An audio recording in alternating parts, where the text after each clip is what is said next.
Hi, everyone. This is JJ, the co-founder of Good Pods. If you haven't heard of it yet, Good Pods is like Goodreads or Instagram, but for podcasts. It's new, it's social, it's different, and it's growing really fast. There are more than 2 million podcasts, and we know that it is impossible to figure out what to listen to.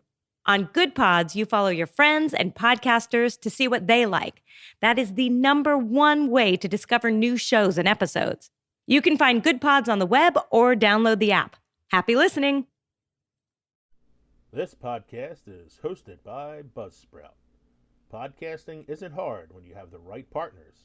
The team at Buzzsprout is passionate about helping you succeed. Join over 100,000 podcasters already using Buzzsprout to get their message to the world.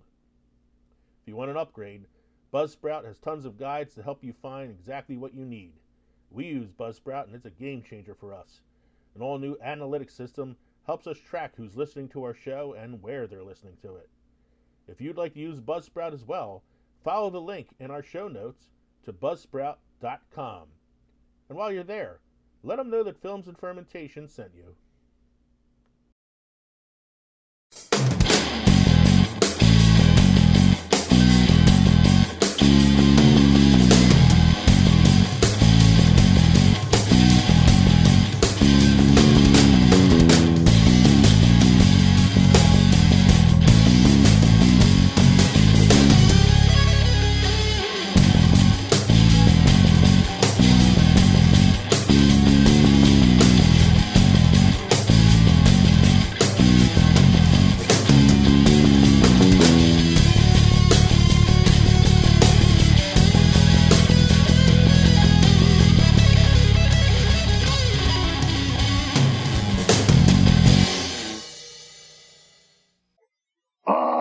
Ted Hart, you maggots should be on your feet.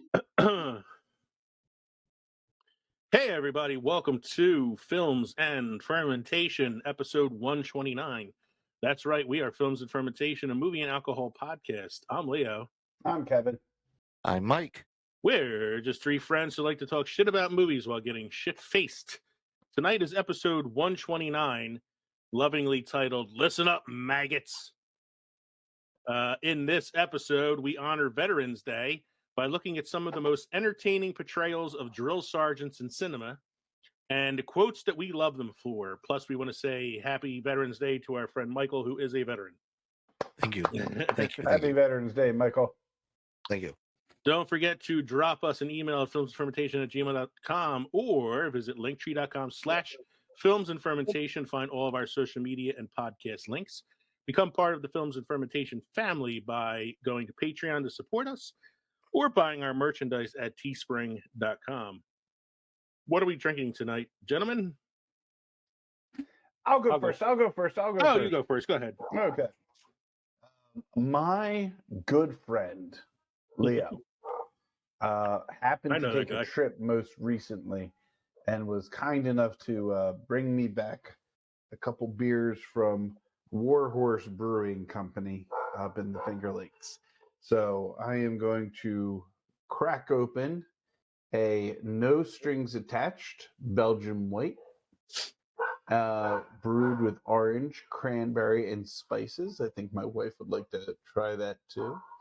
4.9% alcohol by volume. And if I get around to it, the Warhorse Brewing Company Oktoberfest, which is 5.5% alcohol by volume. They have lovely little synopses written on them, but I won't waste our time reading them. I'll just crack one open. Which one do you think I go with, Lee? Should I do No Strings Attached first or Oktoberfest first? Go with the Oktoberfest first. Oktoberfest first. Okay. I thought the Oktoberfest was really good. Yeah. Oktoberfest is really good. It's called the Rolling Storm. So Sorry, Warhorse Brewery is a World War II themed brewery. All their drinks have World War II, like titles and historical figures on them and stuff like that. And their hard cider line, which is one of my favorites, is called the Bombshell Hard Cider. Just the right amount of tart. And they have a whole bunch of different flavors for that. I'm drinking the brand new flavor, Bombshell Hard Cider Fall Spice Cider, which Michael is also drinking. So he and I are sharing this drink tonight. I like their hard ciders. Three Brothers Wineries? Three Brothers Winery owns the Warhorse Brewery. Okay. So they have this really big complex on Lake Seneca. There's 3 wineries on site, a coffee shop, and the brewery, and it's all owned by the Three Brothers Winery Corporation. Okay. But I like the brewery, the Warhorse. This is 7.0% alcohol by volume for the Fall Spice Hard Cider Bombshell Apple Cider. With the 9 USO nurse on it. Ooh. Yeah, they all their Bombshell cans have pinups on them. This one has a pinup nurse. Hello, nurse. Mine has FDR. FDR. I guess today's episode is brought to you by Warhorse Brewery. I'll have to contact them and let them know. So I don't need to say anything since we did it on that one. So that cuts it a little shorter for you there. That cuts it a little short, especially since the glip is very long tonight. Mike, anything special happened this week? This week in film history. In 1984, Wes Craven's horror film A Nightmare on Elm Street premieres in the U.S. That's it. That's all that happened this week. That's all that happened today. I only looked for today. That's how busy I am. I had enough time to look at today's. Yeah, but at least it's something that matters to you, since Nightmare on Elm Street is your favorite horror film. True enough. Yeah. I was just confused that it came out after Halloween. Yeah, I know. Debut film for Johnny Depp. Yes. Very first acting role. Yeah, I like Nightmare on Elm Street's a classic. Do you have a must-try beer or craft destination for us this evening? A craft destination in Vermont. It's called Hill Farmstead Brewery. One of the greatest beer meccas in the U.S. and yes, the world. Hill Farmstead is way off the beaten path in rural town of Greensboro Bend, but it's worth the trip. Sean Hill is the master artist when it comes to the juicy IPAs, and the barrel-aged sours are even better. Make the pilgrimage, and you will be surrounded by fellow beer fanatics. Many can share their experiences and clue you in on what you should be sampling at the tap room and buying at the brewery shop. There you go, guys. Right. Did you guys know that Freddy Krueger was the inspiration for Wolverine? Okay. Where's the punchline? The other way around. There's no punchline. There's no punchline. I was waiting for no. I read that. I read that on the internet. It must be true. I was waiting for like a dad joke punchline to that. Because Wolverine came out like 3 decades before that. Yeah. What are you talking about? You saying that fact's not true? Not real? You saying that Kevin has his facts mixed up? What? Kevin never has his facts mixed up. No. I'm not saying that. I'm saying Kevin, just like IMDb, we're not letting you put your facts in. Dude, I am still pissed about that. IMDb can suck it. That's why if you want to edit something, just go to Wikipedia. It's easy to do. I gotta figure out what I'm doing for my mini pods here. Okay, we'll do that later. Let's see here. That brings us to synopsis according to Glip. Brought to you by Newsly.me. Newsly.me is an audio super app for iOS and Android that reads the news to you in a natural human voice, just like that one. Stop scrolling, start listening. Go to Newsly.me today and enter the promo code ANFERMENTS to get your first month premium subscription for free. The Glip this week is particularly long, and the reason is as I was picking out the highlights, I decided to do a highlight for each of the 12 movies that we talked about last week. So this is a full-on Glip synopsis of just the main segment from last week's program, which was filling in the plot holes. So this is a Glip, basically a sentence or two for each of the 12 films we covered. Kevin and Mike are discussing the dragon that was played by Eddie Murphy and whether they were a big dragon or a small one. Leo and Kevman discuss the perfect movie and the non-segregated prison. Kevin and Leo discuss the issue of how to reattach the poster from the inside and if it was secure enough. Kevin and Leo are discussing the scene where the man comes out of the pipe in the hole that they break. Leo thinks that the problem is that they only had to pull one corner of the poster, and that is not a plot hole. Kevin and Leo are discussing the plot hole in Die Hard and how it takes realism out of the movie. Leo and Mike discuss the plateau and the fact that the villains cannot walk on a drop ceiling. Leo and Kevin discuss the plan for the plateau, and they both hated the something on it too much. I don't know what got cut out there, but there was like a bleep out there. Catman and Mike discussed the illegal kick at the end of the game, and the referee was probably a Kansas City Chiefs fan. Gotta love Kansas City cheese. Gotta love that Kansas City cheese. Leo and Catman discussed the unfillable hole in the Cobra Kai TV series and the reason Johnny gets the series. Catman and Leo discussed the possibility of George's third kid resembling the cabin kid they were friends with in high school. I don't know what the fuck happened there. Leo spoke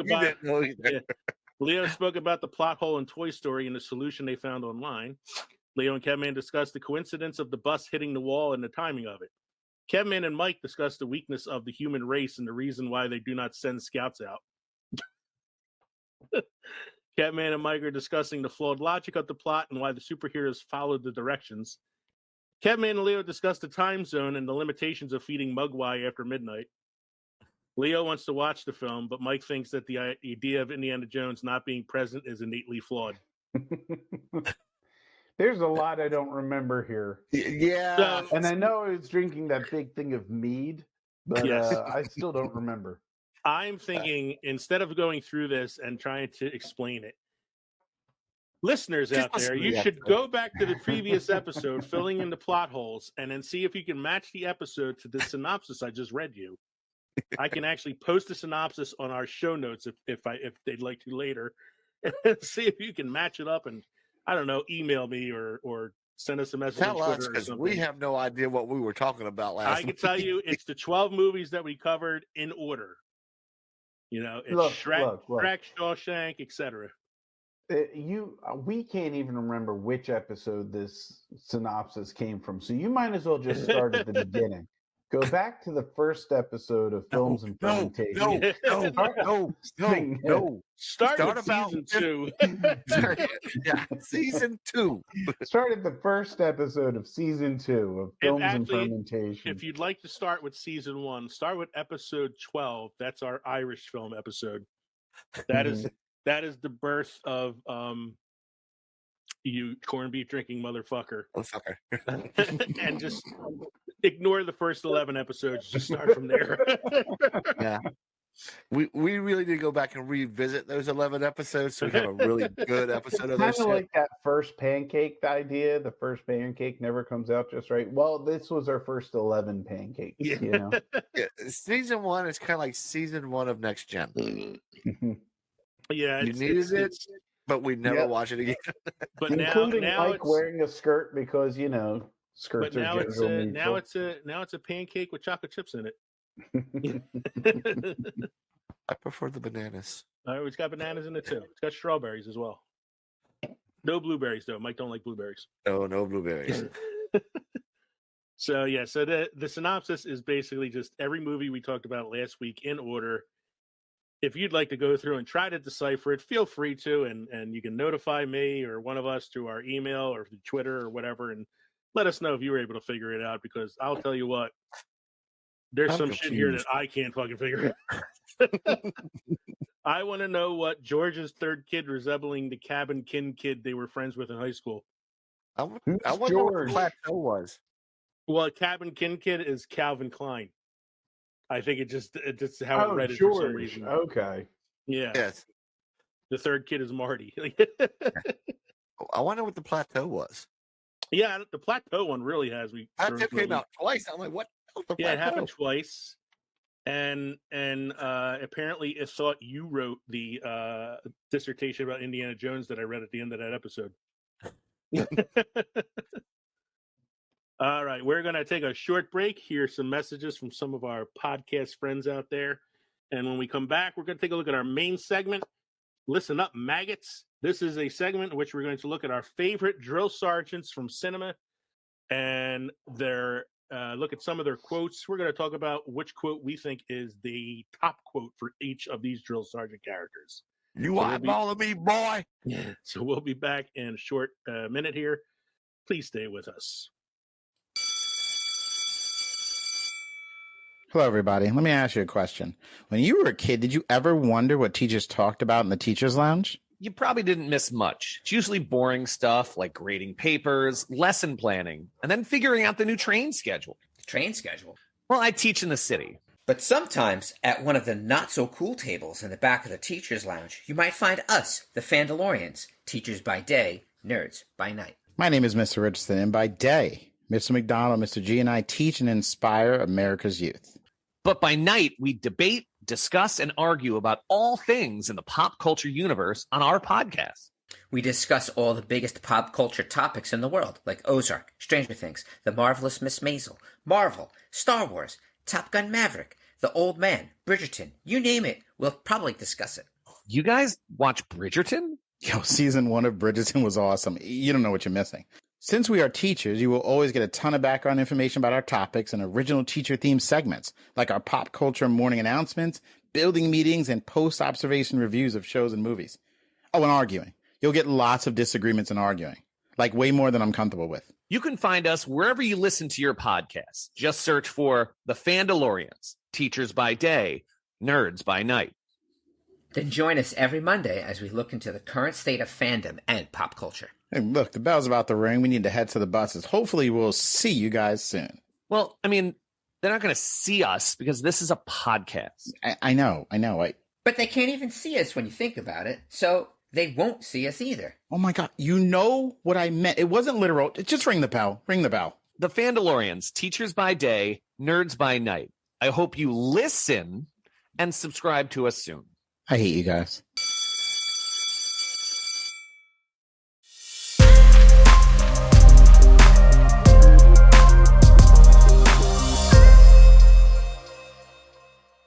Hey movie lovers, it's Jackson here from the Back to the Blockbuster podcast. If you've ever wanted to hear an amateur cinephile and an industry professional chat about film and television, then look no further, because every week my co-host Gaius and I, we bring you the latest industry news, break down the most recent trailers, try to beat the box office with our weekly predictions, and dive into our favorite movies on their anniversaries. And every second Friday, you can look forward to the Back to the Blockbuster spin-off, Deep Dives with Owen and Gaius, where the duo dissects a movie of their own choice. All this and more wherever you get your podcasts. All right. We are back from our short break with our main segment, all about our favorite drill sergeants in cinema.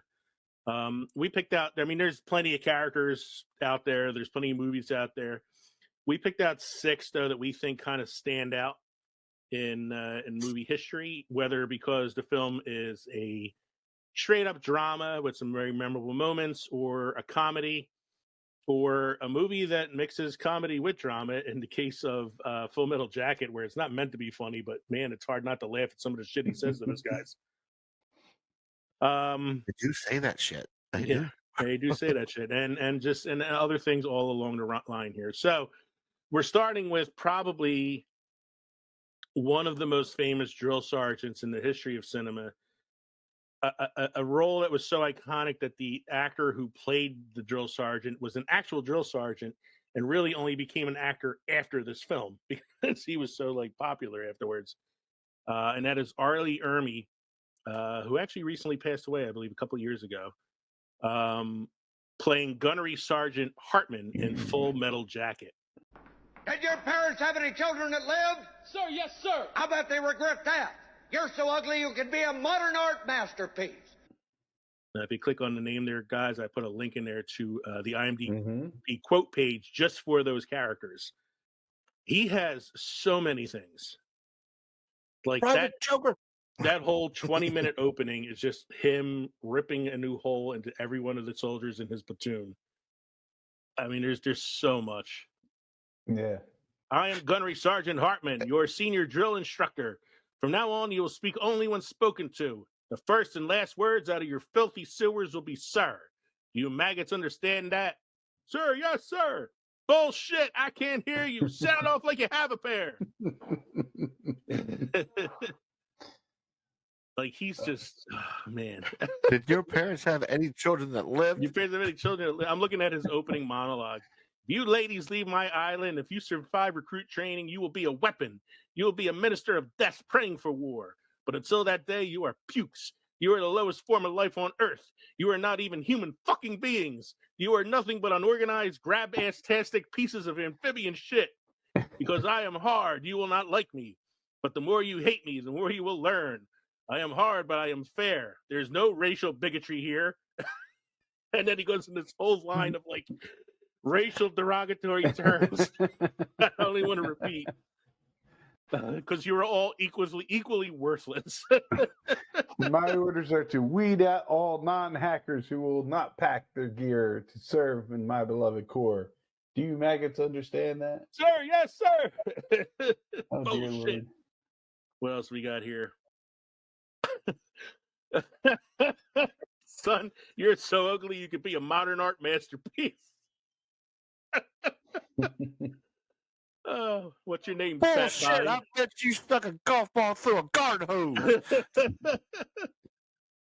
Oh God! From now on, you're Private Pal.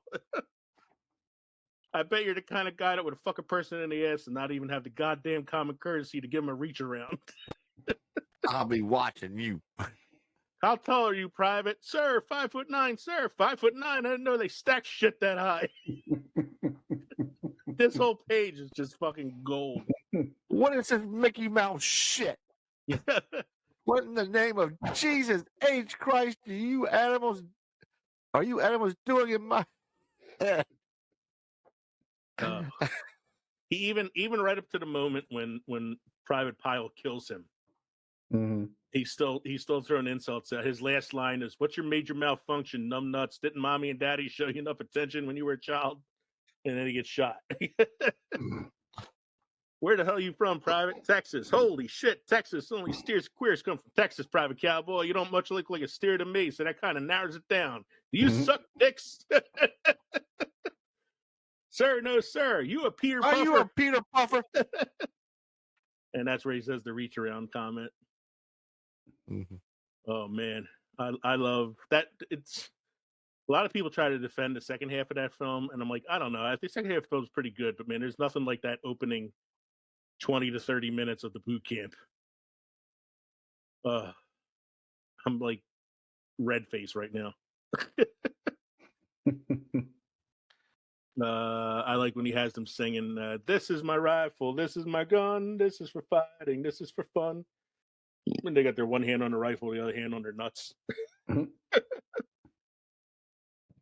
There's a whole thing with him and Private Joker about the Virgin Mary. Yeah. Sweet You Jesus goddamn Christ. communist heathen. Why, you little maggot? You make me want to vomit. You goddamn communist heathen. You best sound off that you love the Virgin Mary. I'm going to stomp your guts out. Now, do you love the Virgin Mary? Don't you? Sir, negative, sir. Are you trying to offend me, Private Joker? Sir, negative, sir. Sir, the private believes any answer he gives will be wrong, and the senior drill instructor will only beat him harder if he reverses his answer, sir. Who's your squad leader, scumbag? Private Snowball, sir. Private Snowball. Reporting as ordered, sir. You're fired. Private Joker's promoted to squad leader.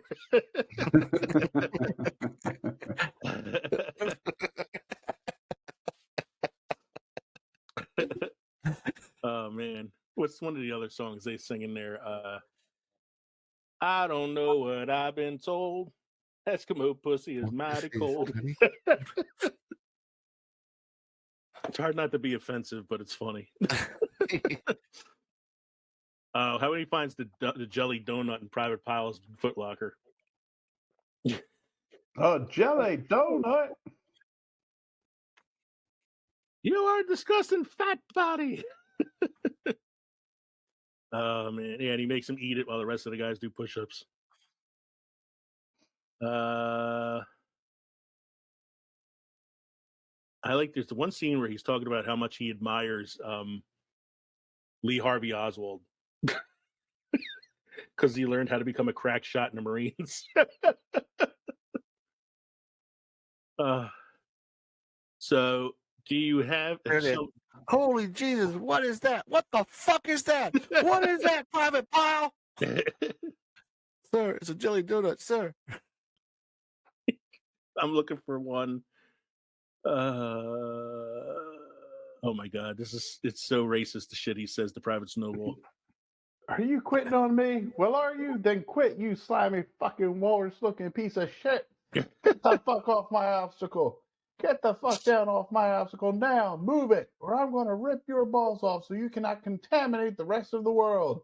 I will motivate you, Private Pile, if it short dicks every cannibal on the Congo. He says to him, "You run like old people. Fuck, Private Pile." Do you think I'm cute, Private Pile? Do you think I'm funny? Then wipe that disgusting grin off your face. Any fucking time, sweetheart. This is Private great. Private Pile, I'm going to give you 3 seconds, exactly 3 fucking seconds to wipe that stupid looking grin off your face, or I will gouge out your eyeballs and skull fuck you.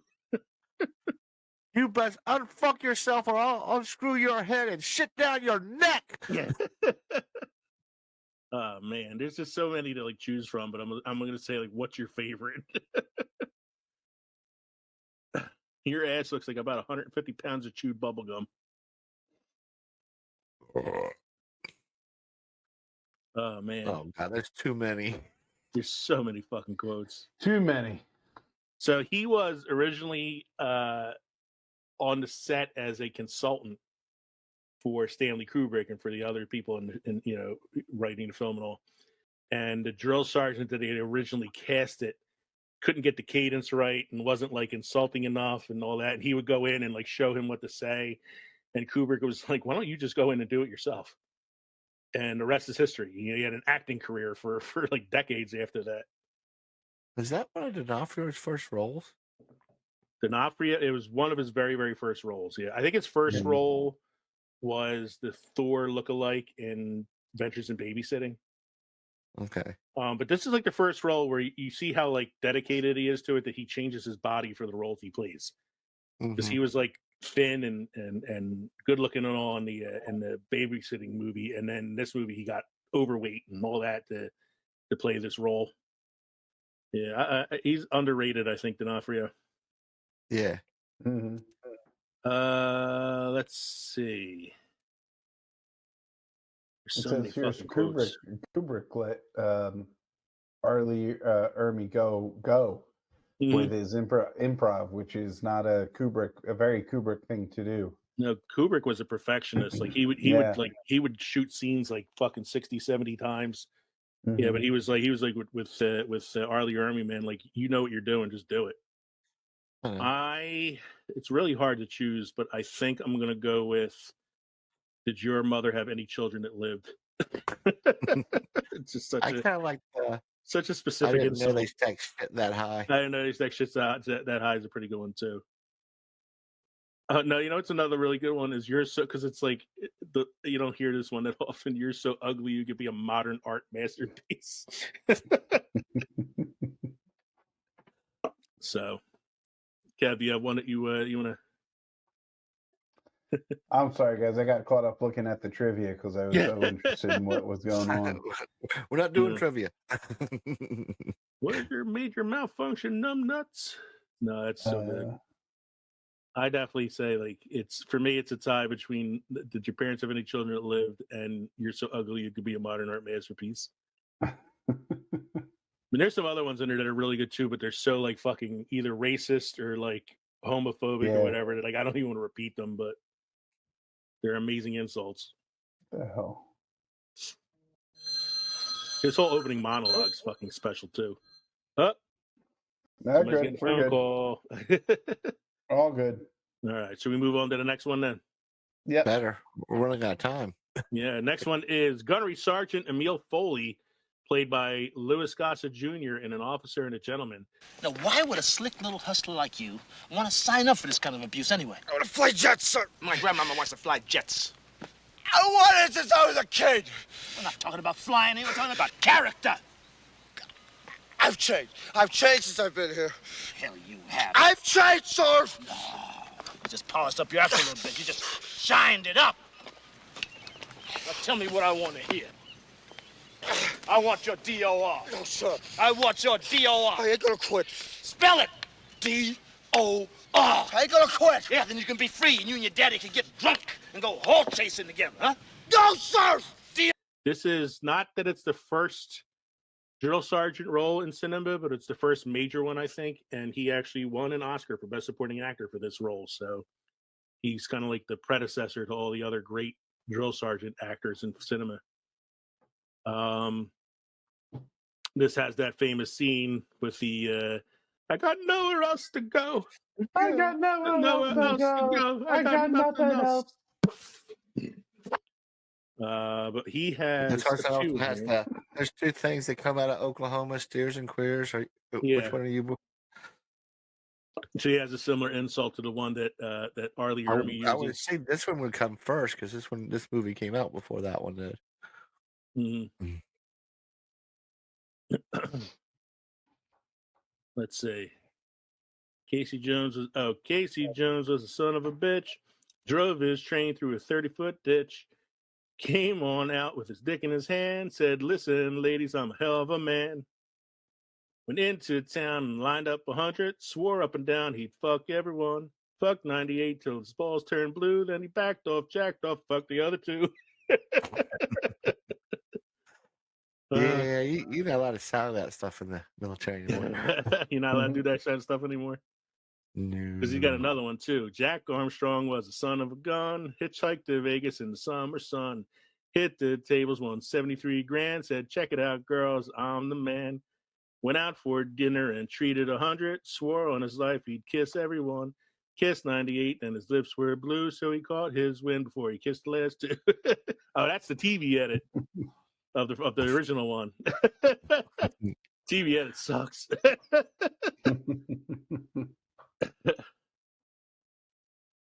Get into your fatigues, Mayo. By the end of the weekend, you're going to quit. I mean, most of his interactions is with torturing the character that Richard Gere plays. Mm-hmm. Let's see. Necessary or not, I am authorized to call you a beaver sandwich or anything else I see fit, until and unless the day comes when I have to salute you and call you sir. And that goes for the rest of you as well. If anyone among you is so God-fearing as to be offended by what I say and how or how I say it, then in all likelihood the Navy is not your fix. So I suggest you DOR here and now, because you will hear a dozen times worse out in this fleet. I bullshit you not. In every class, there's always one joker who thinks he's smarter than me. In this class, that happens to be you, isn't it, mayonnaise? Now, this is a little bit more serious of a film, I think. Yeah. You're not going to get too much of what you get in the Kubrick film. No. I'm looking for some other ones. Wave goodbye to your buddies, mayonnaise. Oh, I forget. You don't have any buddies, do you? Only customers.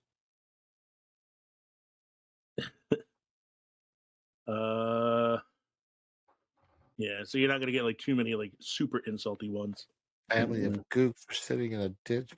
Yeah, it's another one of the songs he sings.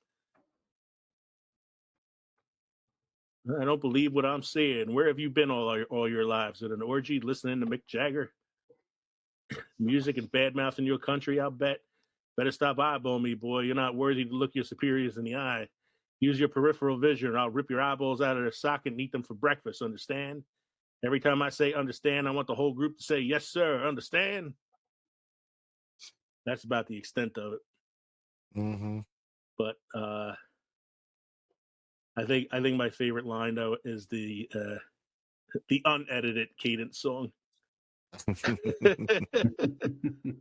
What was it? Oh, shit, I got to find it again now. Casey Jones was the son of a bitch. So were they still doing shit like that when you were in the Army, Mike, or is that already out by then? Oh, most of those are Marines. But no, you can't. By the time I get that, they were no longer allowed to swear at you, but they could dog you out and make you push the floor for days. Ours would come in after we cleaned the barracks and screw up the fucking brass on the floor. He would screw, they just piss you off. This is And this is the Navy too, and an officer and a gentleman. Yeah. Yeah. So it's still a Marine. Yeah. Drill sergeant. The next one I have on here is one of my personal favorites. This is Christopher Walken as Sergeant Irwin J. Toomey in Biloxi Blues. Did I say stop? Who stopped this march? God damn it.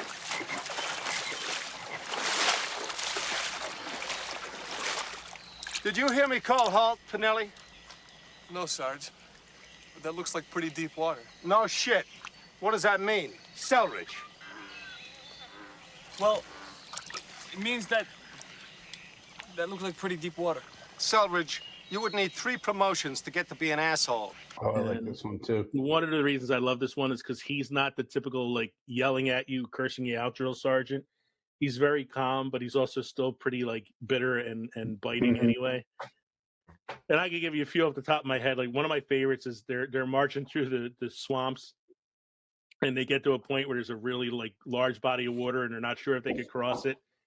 And he asks one of like the lesser intelligent guys what to do, and he gives him like a dumbass answer, and he goes, "Selridge, it would take you 3 promotions to get to be an asshole."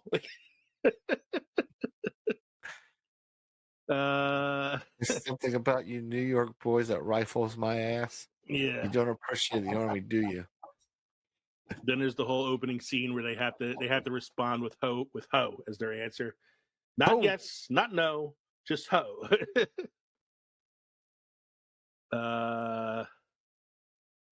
Hey Fred Astaire, you trying to tell me something? I have to go to the bathroom, Sergeant. You can't do that. We don't have bathrooms in the Army. They had them at Fort Dix. Not bathrooms, they didn't. Yes, they did. I went in them a lot. I'm telling you, we don't have any bathrooms on this base. Do you doubt my veracity? No, Sergeant. Then you've got a problem, don't you, Epstein? Ho, ho. You bet your ass, ho, ho. You know why you got a problem? Because I got to go real bad? No, son. You've got a problem because you don't know Army terminology. The place where a U.S. soldier goes to defecate, relieve himself, open his bowels, shit, fart, dump, crap, and unload is called a latrine. Latrine from the French.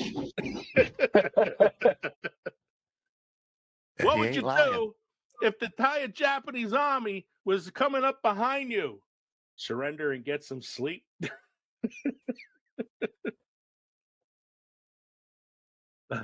Something wrong with your food, Connie? Yes, Sergeant. It's the first food I was ever afraid of.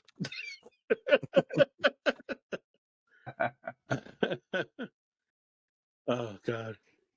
In the past 21 days, you boys have made some fine progress. You're not fighting soldiers yet, but I'd match you up against some Nazi cocktail waitresses any time.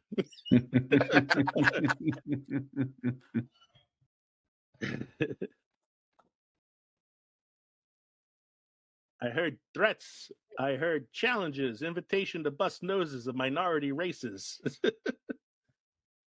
Looking for another good one. I have a nutcracker that crunches the testicles of men that take me on. I never had men do push-ups in bed before, but I could start tonight. Tonight. What does he say to when he meets Matthew Broderick for the first time? And he's like, "Jerome, yes, sir. Yes, what? I mean, no, sir. No, I mean, ho. Ho, what? Ho, nothing. just plain ho." You having trouble understanding me, Jerome? Yeah, he's classic. For my money, he's not in the movie enough.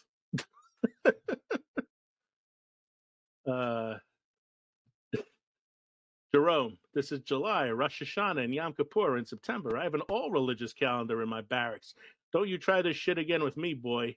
It's a different holiday, sir. It's called Al Malagueña. Al Malagueña.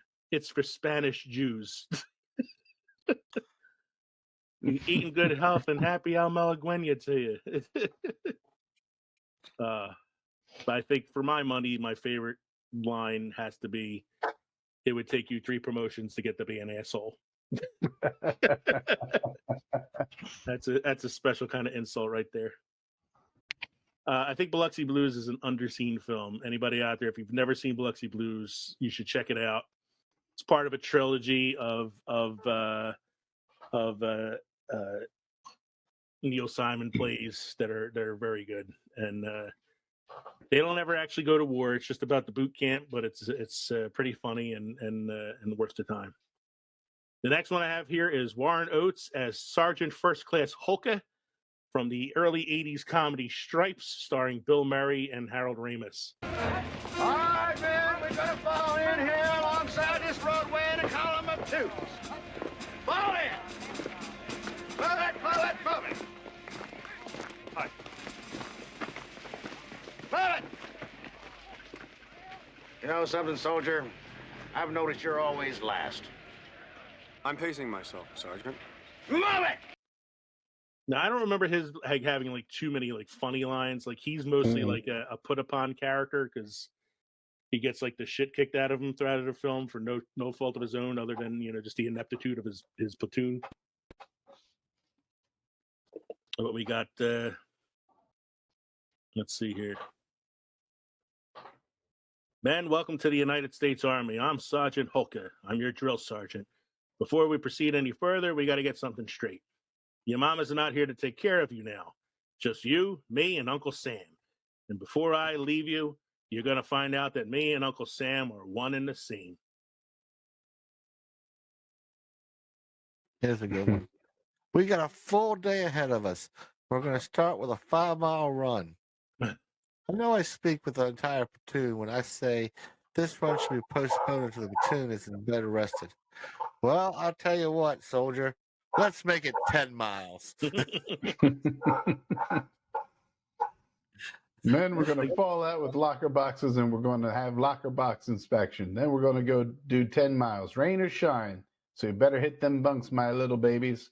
Where Sergeant Hulk is going to, with the big toe, is going to see how far he can stick it up your ass. Well, I tell Don't you say... Go ahead, Mike. Don't you say sir to me. I'm a sergeant. I work for a living. When I tell you move, you'll move fast. When I tell you jump, you're going to say how high, and make no mistake. I don't care where you come from. I don't care what color you are. I don't care how smart you are. I don't care how dumb you are. Because I'm going to teach every last one of you how to eat, sleep, walk, talk, shoot, shit like a United States soldier. Understand? They all kind of have like very similar like things in their insults sometimes. There was one I had to hear. I'm trying to find it now. He was he's talking with Bill Murray's character, and he's like, "You know something, soldier? I've noticed that you're always last. I'm pacing myself, Sergeant."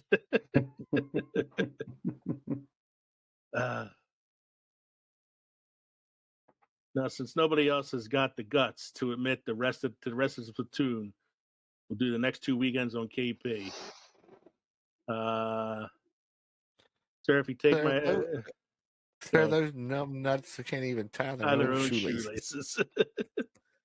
Yeah, so he gets. I don't think he gets another one. He doesn't get like enough credit, and it's like he's not in it for the comedy. He's more like the straight man to like Bill Murray and Harold Ramis in the film. Mm-hmm. But I do like his opening speech about I'm your drill sergeant. I'm gonna make you men before all that stuff. And the what's that one I just read that I said? The one that was very similar to the Arlie Ermy one. When I tell you to jump, how high, make no mistake. I don't care where you come from, what color you are, etc. I'm gonna make you walk, talk, shoot, and shit like United States soldiers. I think that's a good one. Next one I have on here. I threw this one here for personal reasons because I really love this movie, even though it's kind of a bad film. Starship Troopers. And you love the actor. And I love Clancy Brown because he's also in Shawshank Redemption. He's also in SpongeBob. He's also in SpongeBob. Yes, he is Sergeant Zim in Starship Troopers. The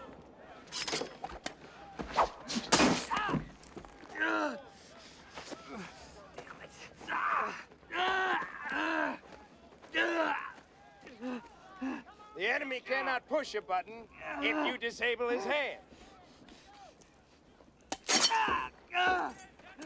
Medic! Doesn't have a lot. It's a fairly small role. Medic! He's only in a few scenes, but yeah, the running joke with him is he's always calling for the medic because he's always injuring his soldiers. So the one like he makes Jake Busey put his hand up on the wall and he throws the knife through his hand, and he's like, the enemy cannot push a button if you disable his hand. Medic! Anytime you think I'm being too rough, anytime you think I'm being too tough, anytime you miss your mommy, quit. You sign your 1240A, you get your gear, and you take a stroll down Washout Lane. Do you get me? So like that's his like big thing in the film, though, is the medic thing. And then at the end of the film, he gets busted down to private so he can rejoin the infantry and all that. And the last one I have is Al Matthews as Sergeant Apone in Aliens. All right, sweethearts, what are you waiting for? Breakfast in bed? Another glorious day in the Corps. Day in the Marine Corps is like a day on the farm. Every meal's a banquet. Every paycheck a fortune. Every formation a parade. I love the Corps. Man, this floor is freezing.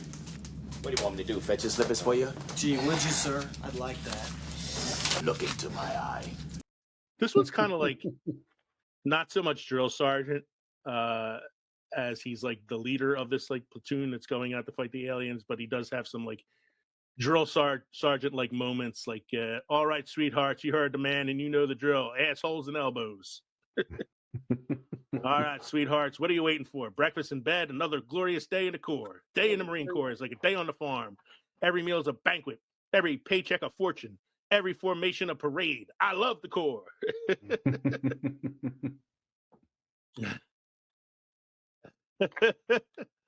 Private Hudson, man, this floor is freezing.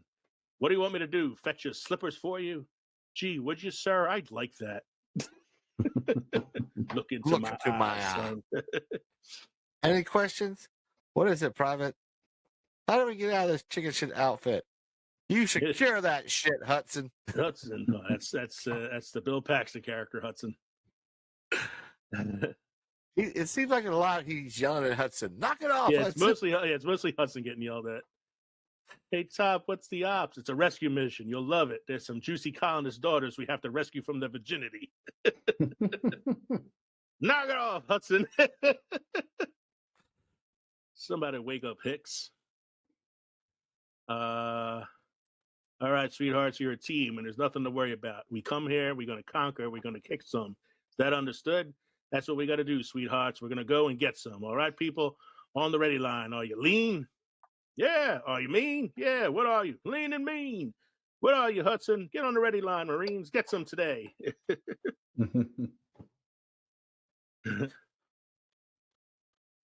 Yeah, like you're right, Mike. I think most of his line, as I'm scrolling through this, a lot of it is telling Hudson to like shut up, or to knock it off or something. Knock it off. Knock it off, Hudson. Oh, dear. Like Sergeant Apone's an underappreciated character, I think. Mm-hmm. And then I threw a special mention in here. He's not a drill sergeant, but he is very important to the main character of the film, and that is Gary Sinise as Lieutenant Dan in Forrest Gump. Morning, sir. Oh, get your hands down. Do not salute me. There are goddamn snipers all around this area who love to grease an officer.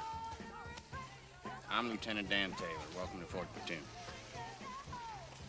What's wrong with your lip? I was born with big gums, sir. Yeah, well, you better tuck that in. Gonna get that caught on a tripwire. Where are you boys from in the world? Alabama, sir. You twins? No, we are not relations, sir. Lieutenant Dan. Because even though he's not a drill sergeant, he does have some sort of like drill sergeant type moments with Forrest. Have you found Jesus yet, Gump? I didn't know I was supposed to be looking for him, sir. Lieutenant Dan, what are you doing here? I'm here trying out my sea legs. But you ain't got no legs, Lieutenant Dan. Yeah, I'm looking for some good ones here, but Where are you boys from in the world? Alabama, sir. You twins. We are not relations, sir.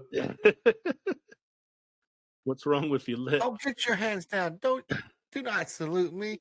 There's a goddamn sniper all around us and around this area, and I love to grease off an officer. I'm Lieutenant Dan Taylor. Welcome to the 4th Platoon. What's wrong with What is your wrong lip? with your lip? He's born with big gums, sir. Well, you better tuck that in because you're going to get caught on a tripwire.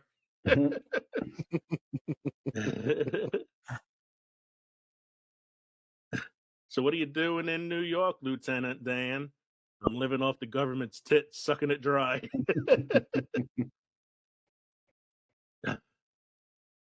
Yeah, I had to throw him in there as like sort of special mention because it's a very big, character as far as military films go. Mm-hmm. So you guys have anything else we want to add to this? I think it's a pretty quick episode tonight, I know, but we had to make kind of a quick one tonight. I mean, quickie. Yeah, quickie. All So right. that actually means we have a little bit of time for a hypothetical question. There's Okay. a real quick hypothetical for you. What is a movie that you couldn't wait to show to somebody else, only to have them not like it and you become ultimately disappointed by the fact that they didn't like it? So it could be like, a parent, could be your wife or whoever, or brother or something like that. This is an easy one Mm-hmm. for me because it actually happened. Okay. So Adrian, she had never saw Interview with the Vampire. And we sat down and watched it, and she's like, I'm surprised. I would have thought that'd been like right up her alley. That's what I was thinking too, but no, she's like, I'm like, damn, it's a good movie. For me, it was always, I have a few. I had my dad watch Pulp Fiction and he hated it. And I really thought he would have liked it. But my dad does not seem to be a big fan of Quentin Tarantino films. Oh, apparently not. And anytime I've tried to get my wife to sit down and watch a John Carpenter film with me, it has not gone well. Are you surprised at that though? No, but like I've sat through some bullshit with her too. So I'm like, you're just returning the favor. That's all it is, yes. But that should have been a surprise. I know I tried to get my dad to watch The Matrix, but I think it was just over, well over his head. And that's not to say my dad's stupid. It's just, not his thing. It's like Inception, inside. Yeah. And then Megan and I, what did I have her watch that she just kind of like, and I was like, probably The Crow. I mean, that's one that I really liked. I didn't think that but I can understand most people don't like it. They don't hold it in high regard like I do. Not that it's great. Neither does Molly, apparently. Yeah. No. I have a bonus one too. It's when Kevin and I got Katie to watch Black Dynamite with us. Oh yeah. I can't find that anywhere to show Megan. I don't think she'd appreciate that one either. You guys went into that knowing she was going to hate it, right? Yeah, probably. My mommy says you could be my daddy. Oh, go away, little girl. Pretty man named Black Dynamite. My mommy says that too. He says sarcastically. I love that. Who's interrupting my kung fu? Mike, do you have any beer trivia or beer history for us this evening? I have some beer history. Early cultures from what is now Mexico, Central America, and South America produced beer from maize, cassava, and the manioc root, and the mildly alcoholic fermented beverage called Poleki from agave sap. Denver craft brewery Dos Los offers modern versions of these 1,000-year-old beverage traditions. God, the names of 4 names. Kick my ass. So, thank you for joining us tonight for episode 129. This was our Veterans Day special.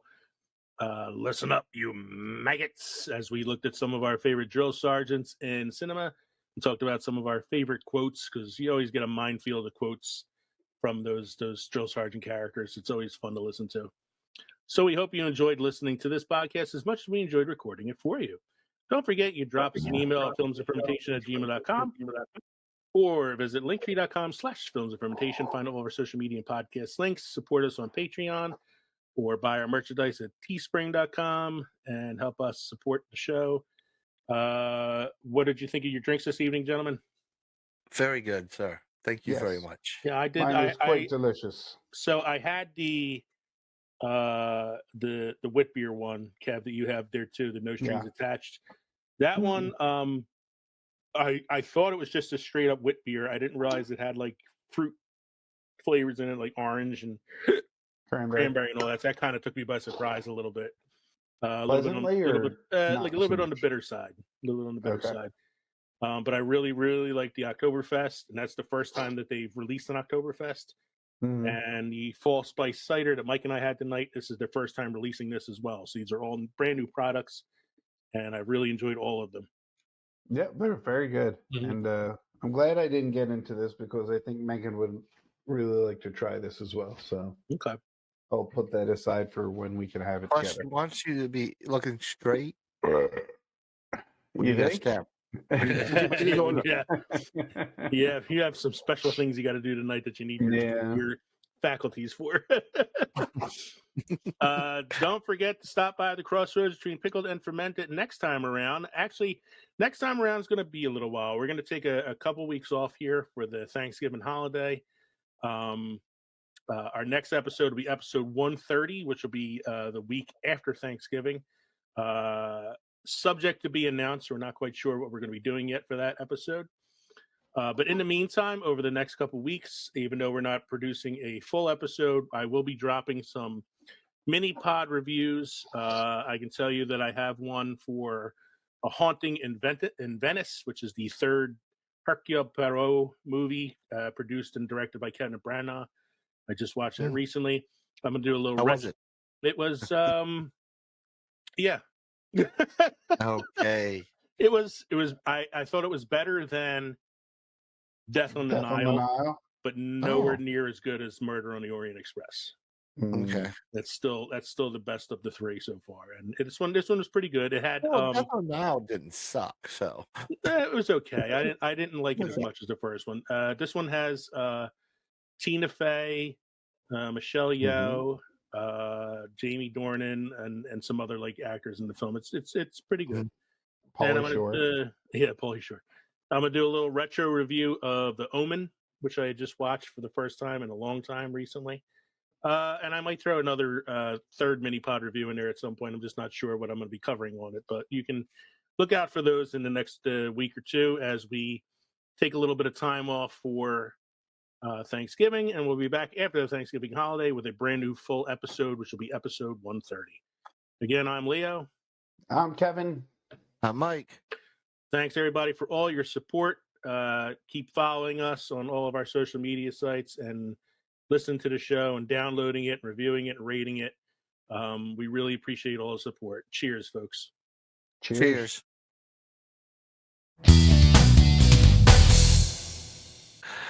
All right. I need it just because I'm freaking tired. A busy week. Dude, I almost slept through the night 2 nights in a row. Only got up once each night. What? The only time I'm scaring myself. The only time I sleep straight through the night is if I sleep on my chair. The minute I lay flat, I have to get up and piss every 2 hours. That's normal. But no, last 2 nights I've gotten up once each. And one time it was like I slept from like 10 to 4 in the morning before I had to get up and pee. You ever had the pee dream? Yes. You know, like where you can't find somewhere to go, and yes. Like, I had one the other night. It was the worst pee dream of my life. Like it was a dream just filled with torture. Mm-hmm. That when and then you get up and you pee for like 20 minutes. Oh my God! When I woke up, I couldn't get to the bathroom quick enough. It was horrible. It was like, you know, a league of their own. Yeah. You know what? Time it. It's gotta be a record. That's some good peeing. We'll save that for the best movies about piss episode. American Pie, League of Their Own. The Boy Who Could Fly. And I want to see if you guys reckon. No, there's a whole pee thing in The Boy Who Could Fly. Iron Man 2. Because he pees in the suit. Revenge of the Nerds 2. Ogre.